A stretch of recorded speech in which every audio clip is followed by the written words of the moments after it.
আজ আমরা ক্লাস 6 এর উন্মেষ বইয়ের 4 নম্বর লেসন চলো গাছের চারা রোপণ করি পাঠের প্রশ্নোত্তরগুলোর বিষয়ে আলোচনা করব।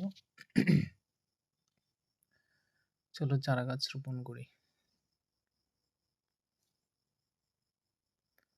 এখানে দেওয়া আছে 5 নম্বর প্রশ্ন, নিচে দেওয়া প্রশ্নগুলো উত্তর দাও। মনন কেন ছবি এঁকেছিল? উত্তর হলো বন মহোৎসব সপ্তাহের প্রদর্শনীতে দেওয়ার জন্য মনন ছবি এঁকেছিল।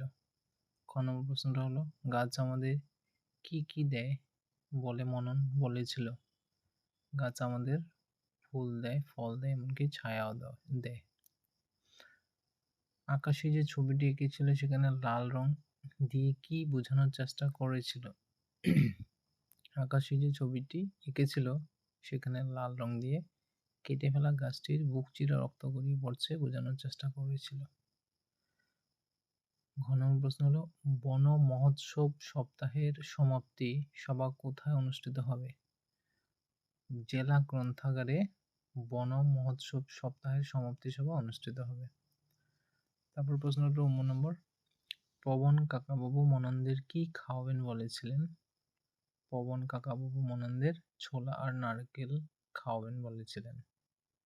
4 নম্বর প্রশ্ন, গাছের প্রাণ আছে এই কথাটি যিনি বলেছিলেন সেই বিজ্ঞানীর নাম কি? গাছের প্রাণ আছে এই কথাটি যিনি বলেছিলেন সেই বিজ্ঞানীর নাম Acharya Jagadish Chandra Bose. Thank you for watching.